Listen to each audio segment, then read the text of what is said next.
This is our family at Buckingham Palace in 1985. So there I am with my mom and my dad, my two twin brothers.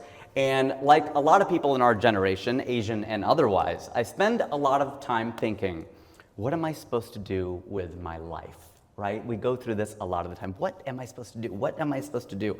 And my mom said to me once, that is a huge privilege. You kids have a huge privilege. She said, we got to this country and we were focused on keeping our heads down and doing what we had to do. We were focused on our current meal, our current day of work, our current child, not the next of anything. And isn't this just an embodiment of what they say of staying in the moment? This is what they were forced to do. So since we started way up there on Maslow, it may be harder for us to find this happiness. But here is the but of our parents' generation. Our parents said that, they kept their heads down and they just did it. And I give them a lot of respect. Okay, my mom is still going strong. My dad passed away in May. That's been a really hard thing for our family this year. But it also, I think, helps, when you go through grief, if you lose somebody, this also stress tests this philosophy. Because if I looked at all this, I said, well, this is all BS after all. I don't believe in any of it. It actually makes me go, okay, some of these principles I believe in. I'm Hindu, I believe in faith, and whether you're Christian or Muslim or agnostic or anything, whatever your set of principles is, it gets tested during those times of loss and of grief. But the challenge for our parents' generation, with some exceptions, is they didn't do it. Their mental health wasn't always that good. They didn't address it. You've heard a lot about that in the last few days, of mental health, the saying we held it together. I don't know, sometimes that anger came out, that sadness came out, that disappointment came out. I don't know that they just did it and got all the way through it as healthily, if that's a word, as they could. Now add this to the fact, again, the water in which we're swimming, that your companies, all the companies here today, and over the course of this week, you hire ambitious people, right? We're here, we want more and bigger and faster and taller and stronger, and it's never feels like it's enough. I took turning 30 really hard, okay? I turned 30 18 years ago. I'm 48 years old.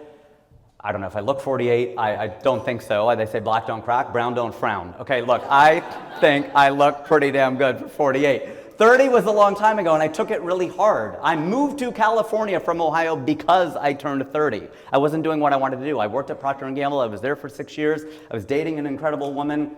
Things seemed great. I had the car, I had the house, but I did not feel fulfilled. I took 30 really hard. I did not take 40 nearly as hard because I'm doing what I want to do with my life. 20 wasn't hard either. I don't know if you remember 20. 10 wasn't very difficult either. These decades, 10 was easy. I remember 10 being fun. The only thing I remember about turning 10 is I walked into the kitchen and I said to my mom, "Hi, Mom." And she goes, "What happened to Mommy?" I go, "No, Mom, I'm double digits now. Okay, I'm 10. You are Mom going forward." I know, she had a little bit of her heart broke inside, but that's what happened when I was 10.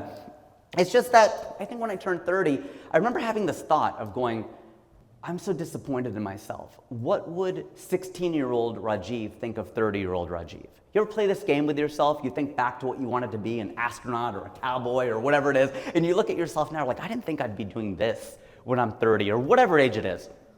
And that really upset me until I realized, why would a 16-year-old know more about being 30 than a 30-year-old, right? So don't let that happen to you because you're 16, you don't know what it's like to be 30. You're 30, you remember what it's like to be 16 or 10. But a lot of people have arrived at a similar conclusion. I'm a big tennis fan, grew up playing tennis. One of the great quotes is by Martina Navratilova, who said, "The moment of victory is much too short to live for that and nothing else." And it's a great illustration of, it's not the destination, it's the journey. I hear that all the time, it's true, but I love this embodiment of that quote. Lily Tomlin, great funny comedian. The trouble with the rat race is that even if you win, you're still a rat. I love that. She's commenting on how we are in America, I feel, and I think this cuts to the very core of why it's so hard to be happy. I'm a diehard capitalist. I make no apologies for that. I think capitalism has created more wealth and lifted more people out of poverty than any force on earth.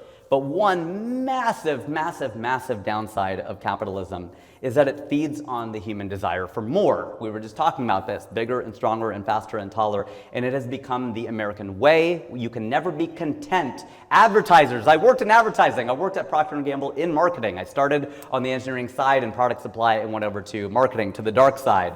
And American society, American advertisers do not want you to be happy because how will they sell you anything, right? That's the whole thing. Keeping up with the Joneses is a cliche for a reason, and we're always looking up at what other people have. And that's the thing with this country that's different from a lot of other countries. Living in Cincinnati, anyone here from Cincinnati? Clap. Anyone? Okay, some Cincinnati folks, hooday. Some of my, hopefully, Bengals fans in the house, 1 and 4, I don't know, but we'll see where we go with that. But the thing is, you could live in Mason, Ohio, which is a very, great suburb, very high-end place. You could drive down I-71, you could go to the GO, and you could shop at Kenwood Town Center. In every single city across America is like this. You'll have your equivalents of the great suburb, the rich people's freeway, where the trains don't go over the streets, they go over bridges. That's how you know it's a rich suburb, Poor suburbs, it goes over the street. Otherwise it goes, the rich people, they don't have time to wait for the train, right? So it has to go under or over. It goes over your street, you're in a poor neighborhood. So that's how we live near a train, by the way. So I could say that in Burbank, and it does go right over the street.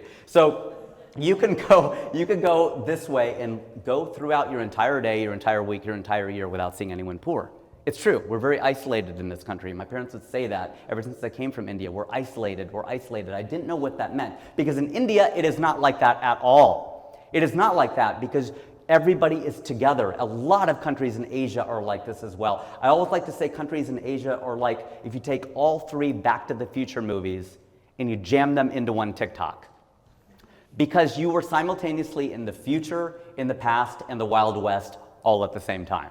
All right, because you will see next year's model of electric Range Rover driving down a dirt road in Mumbai trying to avoid hitting stray cows. I'm not making that up. That is true. That is not an exaggeration for comedic effect. You will have to live with people who are different from you, and it's easy then to go, oh my gosh, my life is hard, but it's not that hard, right? There's a comparative factor that exists in Asia that I feel does not happen here in many suburbs, not all suburbs, but a lot of suburbs in America.